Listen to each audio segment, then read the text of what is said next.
सैनिक भाइयों, जय हिंद, वंदे मातरम। स्वागत है आप सभी का सैनिक सुविधा पर। साथियों, आज आपके सामने फिर से हाजिर हूँ एक नया वीडियो लेकर। तो साथियों, आज के वीडियो में बात होगी सरकार की मंशा पर। सरकार की क्या मंशा है ओआरओपी के बारे में, और जो आप लोगों की एडिशनल पेंशन है, एडिशनल पेंशन के बारे में, इसके अलावा कम्यूटेशन के बारे में, इन्हीं सभी मुद्दों पर आज के वीडियो में चर्चा होगी।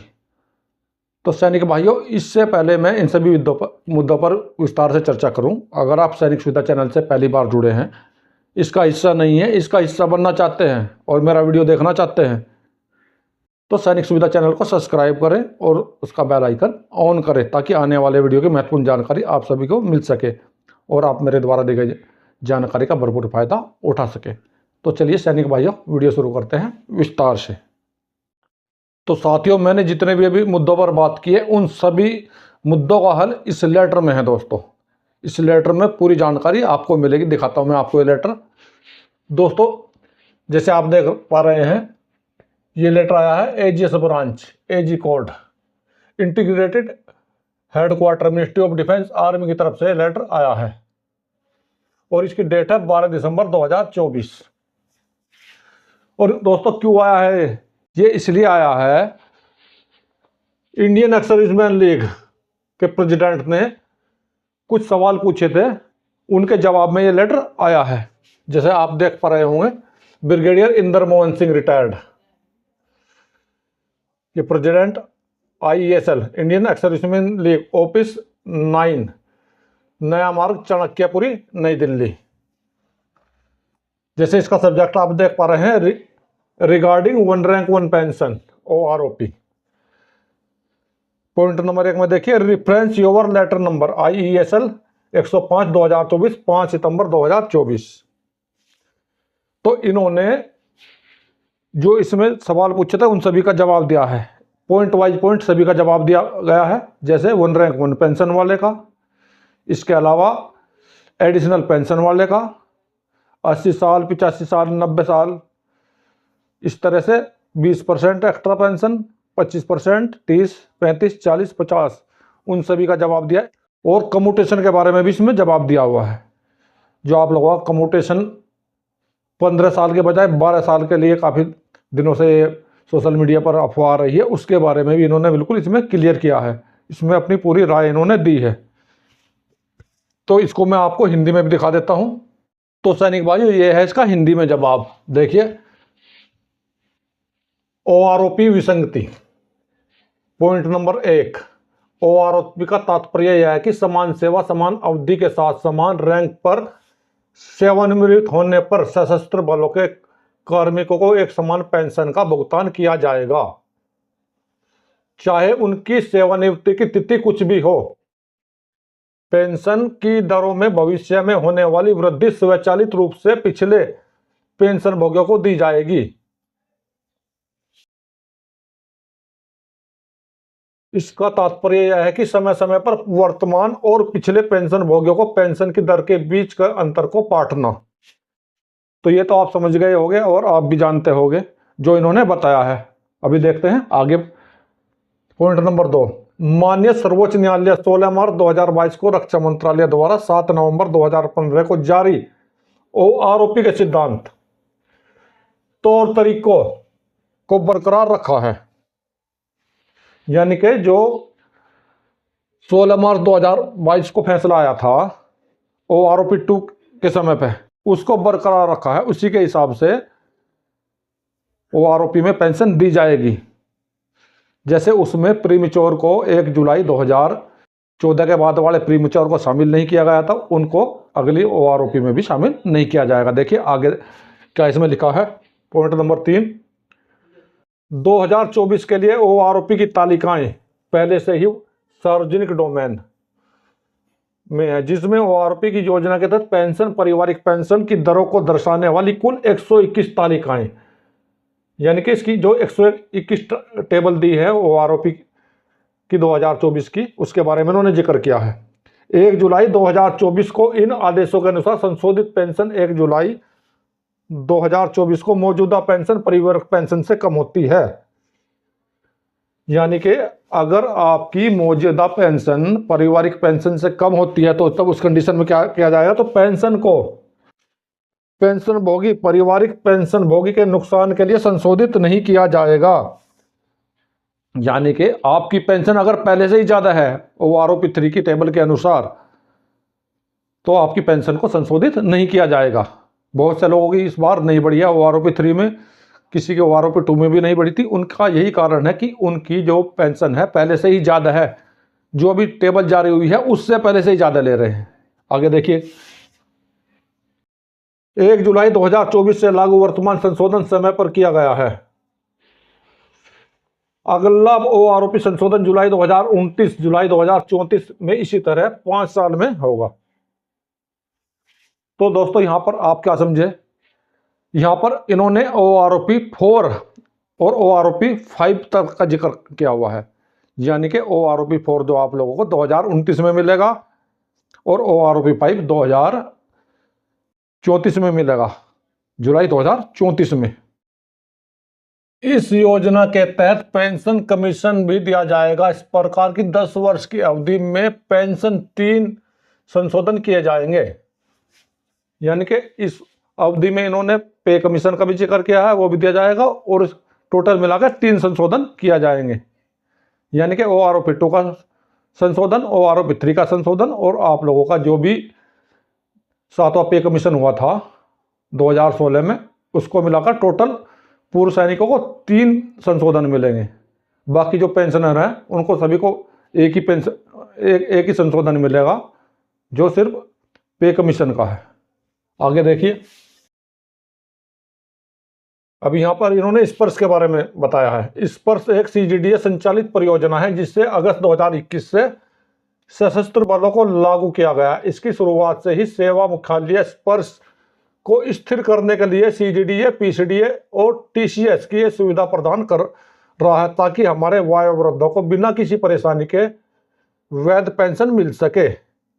किसी भी परियोजना के लिए शुरुआती चरण में कुछ समस्याएं होती हैं और इसके लिए स्पर्श को स्थिरीकरण की समस्याओं का सामना करना पड़ा। हालांकि सेवा मुख्यालय निम्नलिखित पहलों के साथ अधिकांश मुद्दों का समाधान हो चुका है। तो इन्होंने यही कहा है, जो स्पर्श बनाया है, स्पर्श जो वयोवृद्ध है उनकी सुविधा के लिए बनाया है, उनको ठीक प्रकार से पेंशन मिल सके।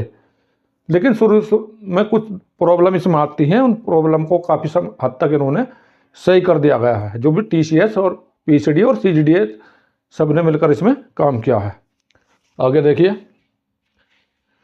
TCS का टाइम टीम AG के आदेश पर PCDA P में तैनात किया गया है। यानी कि जो TCS की टीम है, अटॉर्नी जनरल के आदेश पर PCDA में उसको तैनात किया गया है।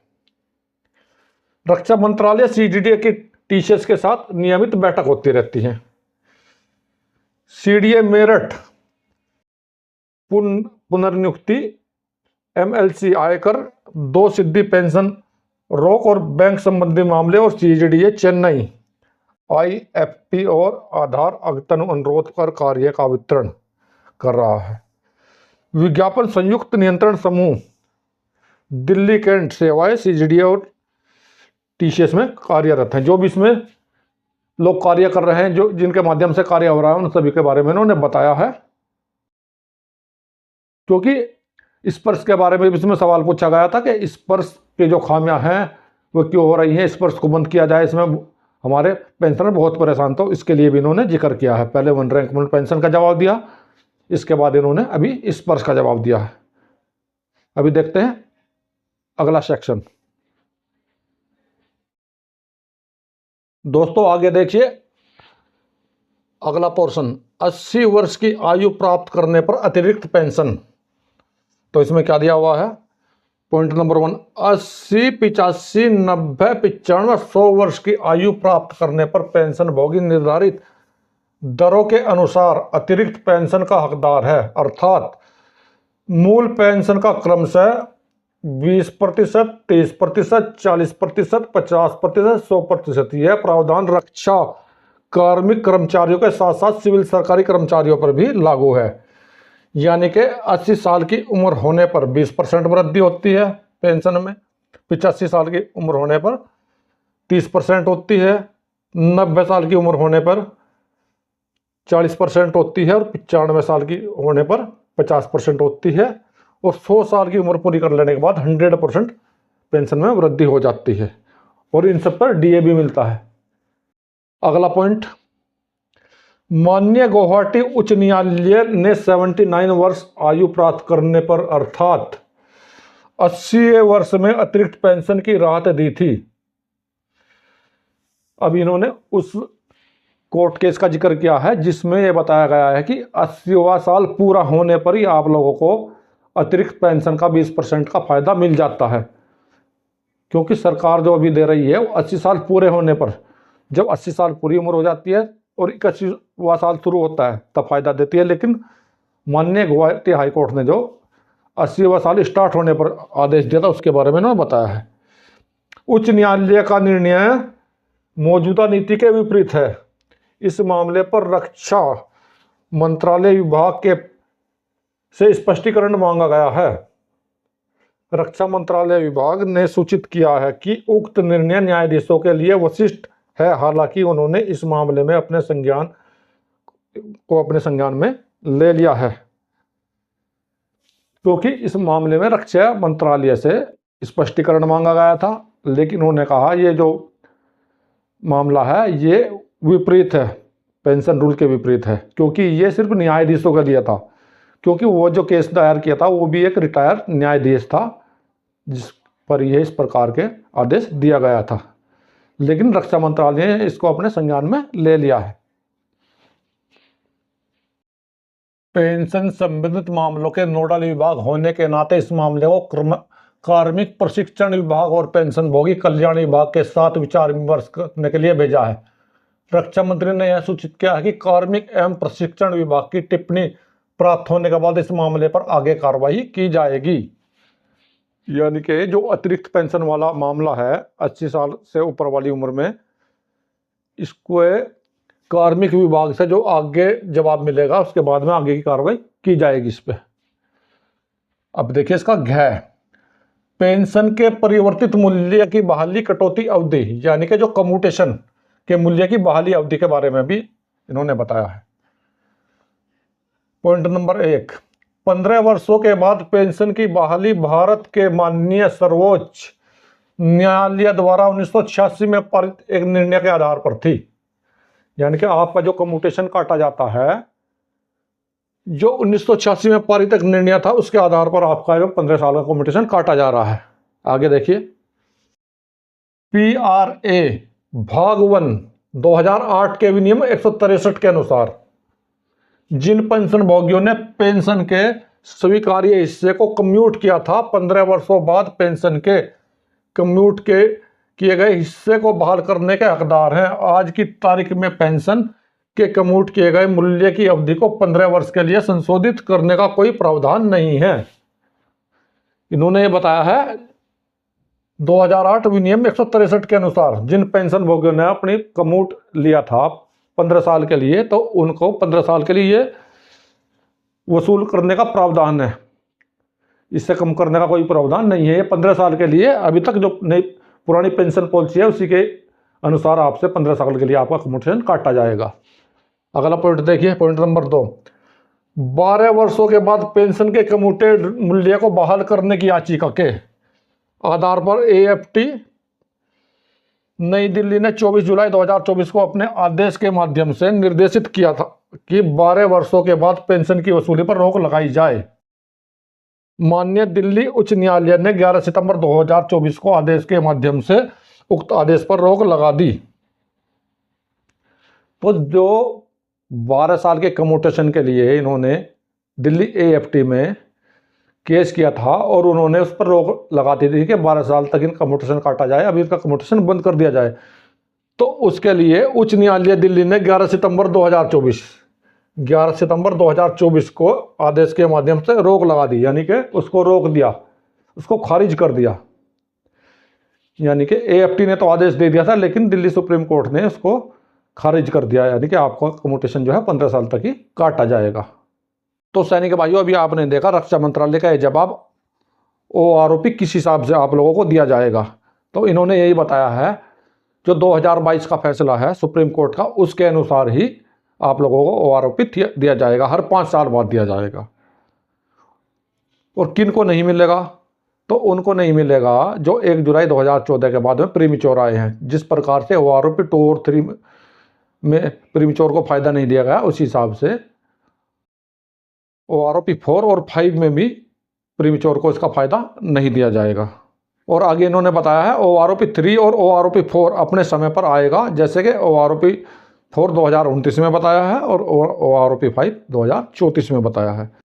और 1 साल में 3 बार फायदा मिलेगा OROP का, जिस प्रकार से OROP 2 का दिया गया है, OROP 3 का दिया गया है और 7th पे कमीशन का दिया गया है। 10 साल में 3 बार फायदा दिया गया है।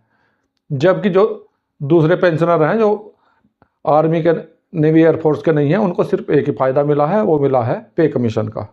एडिशनल पेंशन का बताया है 80 साल में, 85 साल में, 90 साल में, 95 और 100 में, यानी कि 20% बढ़ोतरी, 25% बढ़ोतरी, 30% बढ़ोतरी, 40% बढ़ोतरी, 50% बढ़ोतरी, 100% बढ़ोतरी।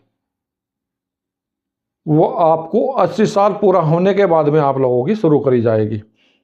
और जो गुवाहाटी हाई कोर्ट का फैसला है उसको इन्होंने गलत बताया है। उसके अनुसार आप लोगों की पेंशन, एडिशनल पेंशन में बढ़ोतरी नहीं होगी। इसके अलावा आप लोगों का जो कम्यूटेशन का मुद्दा था, तो कम्यूटेशन के मुद्दे में भी इन्होंने जवाब दिया है। जो आप लोगों का कम्यूटेशन है वो 15 साल तक ही काटा जाएगा, क्योंकि जो आर्मी रूल, जिसके हिसाब से आपका आर्मी रेगुलेशन के हिसाब से, जिसके हिसाब से आप लोगों का कम्यूटेशन जब आप पेंशन आए थे तो 15 साल के लिए ही काटा गया था, इसलिए आपका 15 साल में ही ये काटा जाएगा। और जो दिल्ली AFT ने या चंडीगढ़ हाई कोर्ट ने जो भी फैसले दिए हैं उसको दिल्ली सुप्रीम कोर्ट ने खारिज कर दिया है। तो कोई भी अपने मन में ये शक सवाल ना रखे कि 12 साल में आप लोगों का कम्यूटेशन पूरा हो गया और 12 साल के लिए किसी वकील को पैसे दे दे कि भाई मैं भी अपना केस डलवा देता हूँ 12 साल के लिए और मेरा भी कम्यूटेशन बंद हो जाएगा। क्योंकि इसको पहले से ही सुप्रीम कोर्ट ने खारिज कर दिया है, तो केस डालने का इसमें कोई बेनिफिट आप लोगों का नहीं होगा। अभी मैं आपको बता देता हूं कि आपकी इस महीने की पेंशन आज 31 अगस्त 2024 है, आपके अकाउंट में क्रेडिट हो गई है। इसका देखिए मेरे पास मैसेज आ गया है, शायद आप लोगों के पास भी ये मैसेज आ गया होगा। तो जैसा कि आप स्क्रीन पर एक मैसेज देख पा रहे हैं, ये आया है 9:32 पे, आज 31 दिसंबर 2024 को। देखिए इसमें लिखा है dear customer 36,499 credit to your account number 31/12/24 through NEFT with UTR RBI। Transaction number है बाई प्रिंसिपल कंट्रोलर के द्वारा, principal controller defence account pension info. और ये बैच ID 18।